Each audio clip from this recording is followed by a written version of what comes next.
80 करोड़ नागरिकों को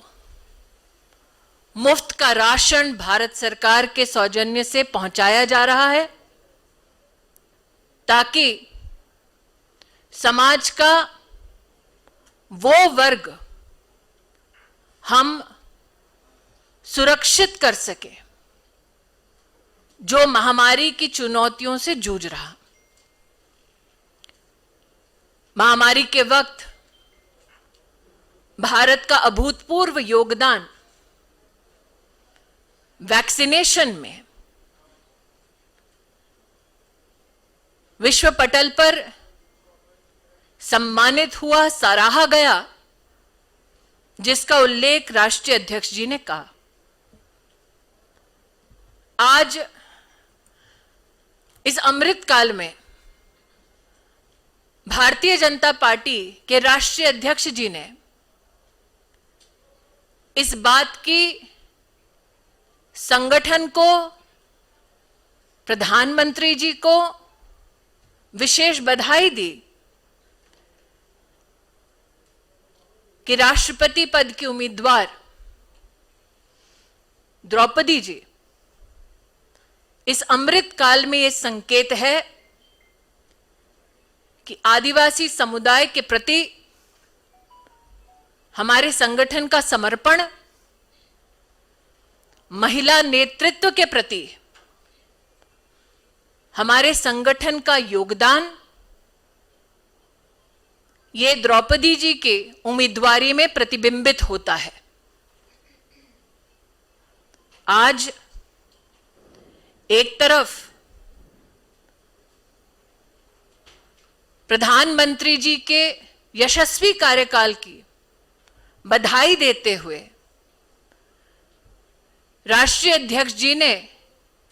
इस बात की ओर भी देश का ध्यान आकृष्ट किया कि राजनीतिक पटल पर राष्ट्र के उत्थान का यह संकल्प प्रधानमंत्री जी का मात्र 8 वर्षों की सेवा तक सीमित नहीं है। 20 वर्षों तक सतत संवैधानिक पद पर रहकर प्रधानमंत्री जी ने समाज कल्याण और गरीबों के उत्थान के लिए जितने भी कार्य किए, वो हम सब कार्यकर्ताओं के लिए प्रेरणा है। और गोवा के कार्यकर्ताओं को और आभार व्यक्त किया इन प्रदेशों की जनता के प्रति। एक तरफ समाज कल्याण का संकल्प लिए भारतीय जनता पार्टी की सरकार केंद्र में और प्रदेशों में काम कर रही है, दूसरी ओर भ्रष्टाचार और वंशवाद से पनपे हुए विपक्षी पार्टियां समाज कल्याण और राष्ट्र को सशक्त करने वाली योजनाओं और कार्यों में किस प्रकार से बाधा उत्पन्न करते हैं,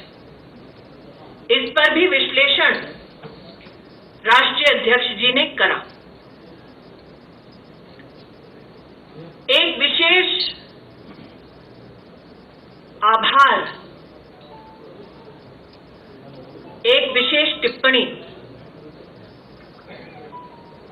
राष्ट्रीय अध्यक्ष श्री नड्डा जी ने पश्चिम बंगाल,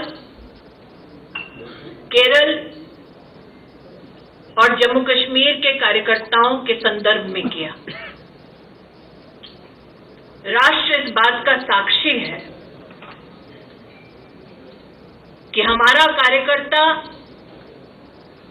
बंगाल, केरल में किस प्रकार से मौत के घाट उतारा जाता है।